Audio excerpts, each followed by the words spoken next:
আমাদের ভালো লাগাতে সকলকে অনেক অনেক অনেক স্বাগত জানিয়ে আমার আজকের গল্প আরম্ভ করছি। আজকের গল্প কেতকীর কাহিনী। গল্পটি তাহলে শুরু করি। দেখতে দেখতে ৩৫ বছর বয়স হয়ে গেল কেতকীর, কিন্তু এখনো বিয়ে হলো না।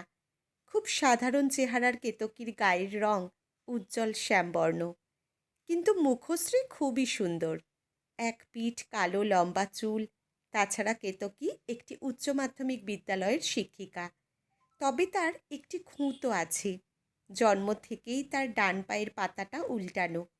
ছোটবেলায় তো একদম হাঁটতে পারত না, অনেক বেশি বয়সে হাঁটতে শিখেছে। তাও ডান পাটা টেনে টেনে একটা বিশেষ কায়দায় হাঁটত। হাঁটার সাথে পুরো শরীরটা দুলে দুলে ওঠে তার। এজন্য সে ছোট থেকে সবার ব্যঙ্গ বিদ্রূপ সহ্য করছে।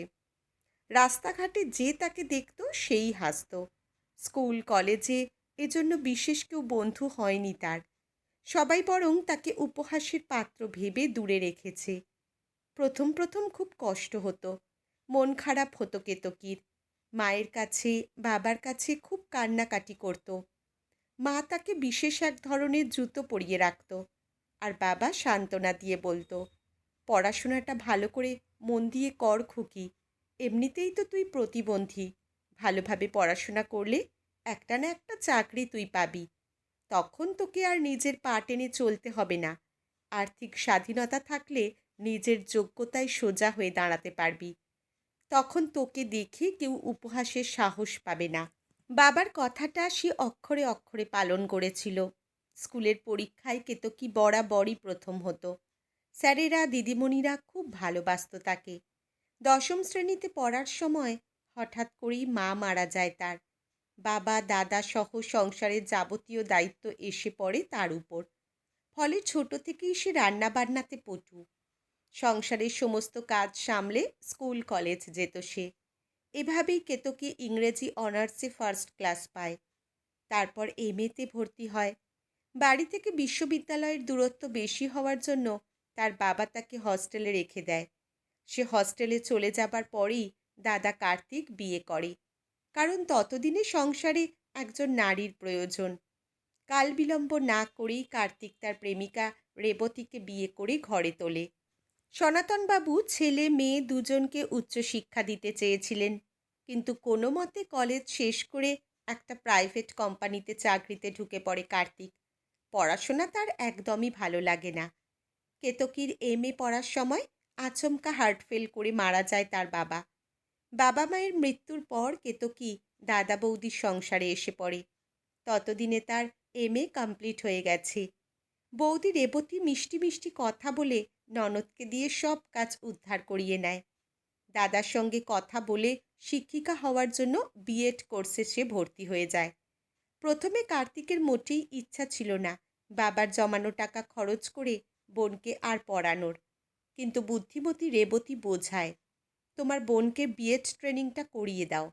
তোমার বাবা তো ওর পড়াশোনার জন্য বিয়ের জন্য টাকা রেখে গেছে নাকি?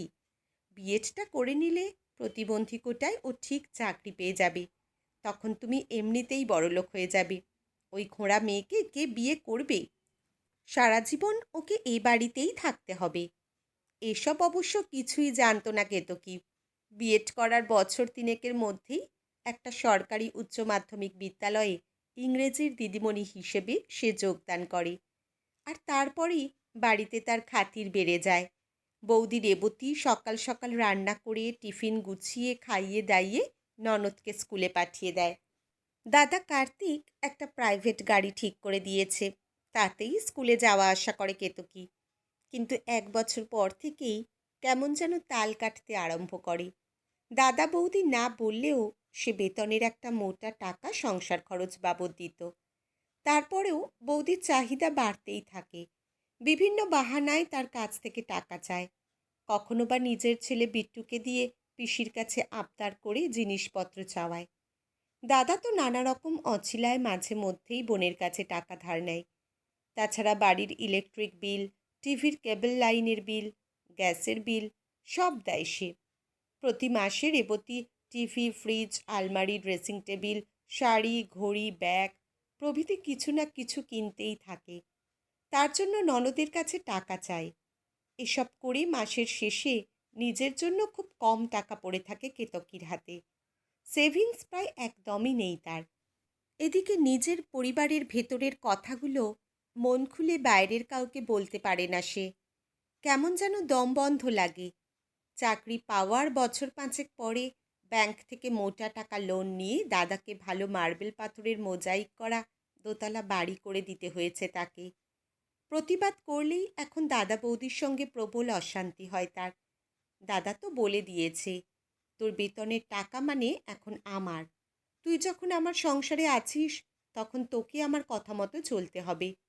অনেক ভেবেছে কেতকী দাদা বৌদির সংসার ছেড়ে বাইরে কোথাও চলে যেতে, কিন্তু ভয় পেয়েছে। সে একা একজন মেয়ে, তারপর শারীরিকভাবে পুরো সবল নয়। কোথায় যাবে নিজের ঘর ছেড়ে, নিজের লোকেদের ছেড়ে? আত্মীয় পরিজনরা হাসাহাসি করবে। এই পৃথিবীতে সম্পূর্ণ একা একটা মেয়ের বাঁচা ভীষণ কঠিন। এক, যদি বিয়ে করে এ বাড়ি ছেড়ে যাওয়া যায়। কিন্তু অবাক হয়ে লক্ষ্য করে কেতকী দাদা বৌদি তার বিয়ের ব্যাপারে একদম উৎসাহী নয়। কিন্তু প্রত্যেক নারীর মতো তার খুব ইচ্ছা নিজস্ব একটা ঘর, সংসারের, স্বামী পুত্র কন্যা ঘেরা একটা আনন্দ নিকেতনের। মনে মনে ভাবে, এই পৃথিবীর কেউ কি নেই যে তার শারীরিক ত্রুটি না দেখে তার মনটা দেখে তাকে বিচার করবে, ভালোবেসে গ্রহণ করবে। ষষ্ঠী ঘটক অবশ্য বেশ কয়েকটা সম্বন্ধ নিয়ে এসেছিল তার, কিন্তু দাদা বৌদি চরম উদাসীন ছিল। ঘটকের কোনো কথা না শুনেই বাড়ি থেকে বিদায় করে দিয়েছে।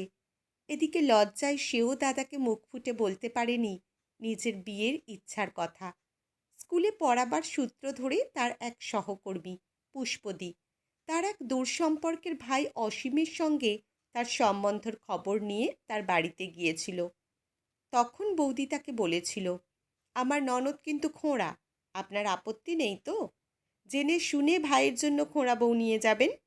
কেমন দিদি আপনি? নাকি খোঁড়া মেয়ের টাকা দেখেছেন? বৌদির কথা শুনে চোখে জল এসেছিল তার। পরের রবিবার অসীম দেখতে এসেছিল তাকে। তার অবশ্য পছন্দ হয়েছিল অসীমকে। সবই ভালো, তবে মাথা জোড়া চকচকে টাক।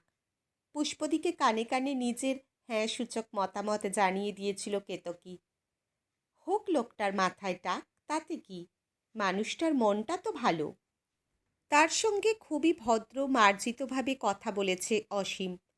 তার খুঁত তুলে কিছু জিজ্ঞাসাবাদ করেনি। অসীমের সঙ্গে বিয়েটা ঠিক হতে কেতকী ভীষণ আনন্দ পেয়েছিল।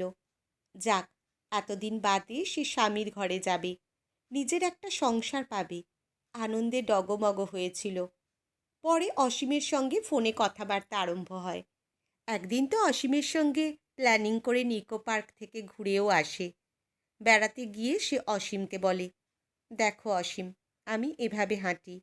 বিশেষ জুতো পরার জন্য এখন বেশি কষ্ট করতে হয় না, তবে পায়ের টানটাও খুঁড়িয়ে হাঁটাটা সহজেই চোখে পড়ে। পারবে তো সারা জীবন খোঁড়া বউয়ের সাথে পথ চলতে? তার দুটো ঠোঁটের মধ্যে আঙুল রেখে অসীম বলেছিল, প্লিজ কেতকী, নিজেকে খোঁড়া বলো না। আমাদের সবার মধ্যেই কিছু না কিছু খুঁত আছে। সেগুলো না ধরে আমাদের মানুষের চরিত্র, মন, স্বভাব আর গুণাবলীর প্রতি নজর দেওয়া উচিত। দেখো, আমার পুরো মাথা জোড়া টাক বলে এত বয়স পর্যন্ত আমার বিয়ে হয়নি। এটাও তো আমার খুঁত, তাই না? তাই আজ থেকে ওসব কথা নয়। আজ থেকে আমরা দুজন দুজনের খুঁতকে নিয়ে বাঁচব। ভালোবাসার আবেশে ভেসে গিয়েছিল কেতকী। তার ২৮ বছরের জীবনে প্রথম কোনো পুরুষ উপহাস ছাড়া ভালোবেসে তাকে এসব কথা বলল। মনে মনে অসীমের জন্য বিয়ের দিনটা আসার প্রতীক্ষা করে সে। কিন্তু এই সম্বন্ধটা শেষ পর্যন্ত ভেঙে যায়। অসীম নিজেই ফোন করে বলে, সরি কেতকী, তোমাকে বিয়ে করা আমার পক্ষে সম্ভব নয়। নারীরা এত বিশ্বাসঘাতক, নোংরা হয় এই প্রথম জানলাম। সারা জীবন আইবুড়ো থাকব, তবু তোমার মতো চরিত্রহীনাকে বিয়ে করব না। এরপর অসীমের সঙ্গে আর যোগাযোগ করতে পারেনি কেতকী। কেঁদে পুষ্পদির কাছে কারণ জিজ্ঞাসা করেছিল, সেখানেও জুটেছিল এক রাশ ঘৃণা। তোর যে আগে প্রেম ছিল আর একবার বাচ্চা নষ্ট করেছিস, তা তো বলিসনি কেতকী। আমি ভাবতাম তুই খোঁড়া হ, আর যাই হ, তোর পরীক্ষার রেজাল্ট কত ভালো, তুই খুব ভালো স্বভাবের মেয়ে, তাই সম্বন্ধটা করেছিলাম। এখন অসীমের কাছে আমার মুখ দেখানো দায় হয়েছে। আমার চরিত্র সম্বন্ধে এসব আজে বাজে মিথ্যা কথা কে বলেছে তোমাদের পুষ্পদি? আমাকে তার নামটা বলো। আমাকে চোখ রাঙাস না কেতকী, তোর নিজের বৌদিকে গিয়ে জিজ্ঞাসা কর। সে তো নিজে গিয়ে অসীমকে এসব বলে এসেছে। বিস্মিত হতে ও ভুলে গেছে কেতকী। বৌদি, বৌদি বলেছে এসব? বাড়িতে এসে দেখে খুশির পরিবেশ, তার বিয়ে ভেঙে গেছে বলে। ঘৃণা মিশ্রিত স্বরে সে বলে, কেন এমনটা করলে বৌদি? কেন আমার নামে মিথ্যে বদনাম দিয়ে আমার সম্বন্ধটা ভেঙে দিলে?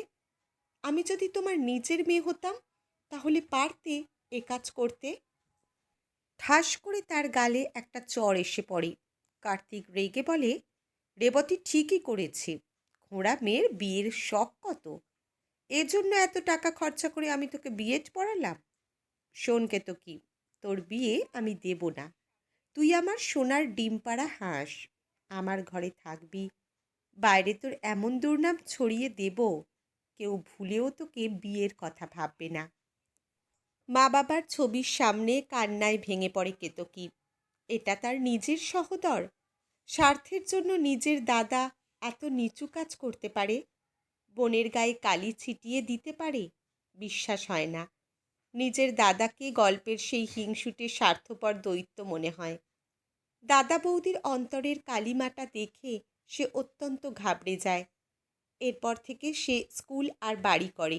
দেখতে দেখতে জীবনে ৩৫টা বসন্ত এসেছে, গেছে, সেও সব কিছু মানিয়ে নিয়ে চলেছে। স্থানীয় প্রমোদ শিশু উদ্যান কর্তৃপক্ষ বিকেলে ছোট ছোট ছেলে মেয়েদের খেলার জন্য শিশু সাথী নামে একটা খেলার প্রোগ্রাম চালায়। প্রতিদিন বিকেলে কেতকী এখানে এসে বাচ্চাদের ছড়ার মাধ্যমে বিভিন্ন অঙ্গভঙ্গি করে খেলা শেখায়। বাচ্চারা সবাই কেতকী ম্যামকে খুব ভালোবাসে।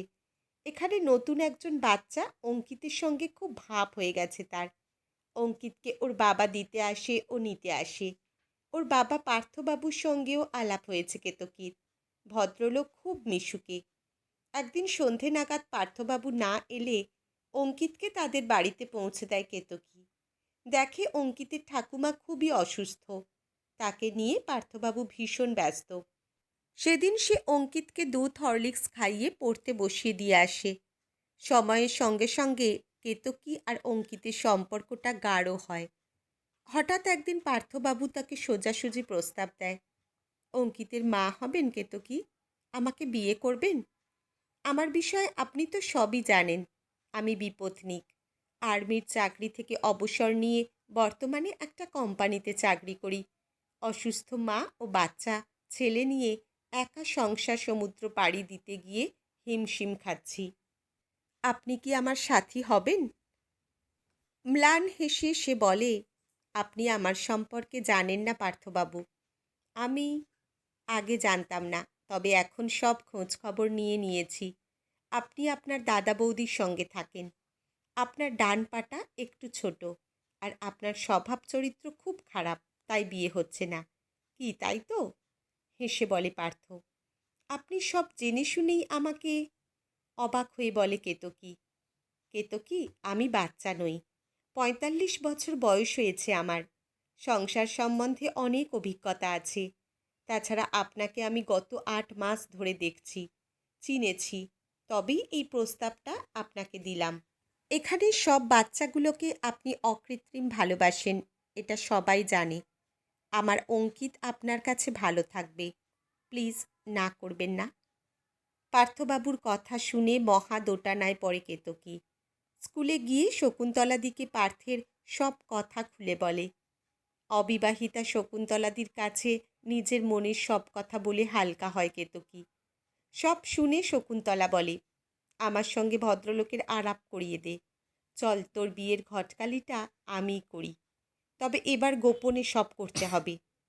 পরে শকুন্তলাদির পরামর্শে ও মধ্যস্থতায় পার্থবাবুর সঙ্গে রেজিস্ট্রি করে বিয়ে হয়ে যায় কেতকীর। বিয়ের পর পার্থবাবুই কেতকীকে সঙ্গে করে তাদের বাড়িতে যায়। কেতকীর পরনে বেনারসি, কপালে সিঁদুর দেখে অবাক হয়ে যায় কার্তিক রেবতী। মনের ঈর্ষার জ্বালায় তারা জ্বলতে থাকে। কেতকীকে যা নয় তাই বলে অপমান করে। তবে পার্থবাবুর চাঁচাছোলা ভাষার কথা শুনে তারা চুপ করতে বাধ্য হয়। চোখে জল চলে আসে কেতকীর। এতদিনে তার জীবনে একজন প্রকৃত বন্ধু এলো। পার্থকে বিয়ে করে আর অঙ্কিতকে সাথে নিয়ে নতুন সংসার জীবনে প্রবেশ করে কেতকী। আজকের গল্প এখানেই সমাপ্ত। কলমে মিঠু রায় চক্রবর্তী, পাঠে জয়তী। ধন্যবাদ।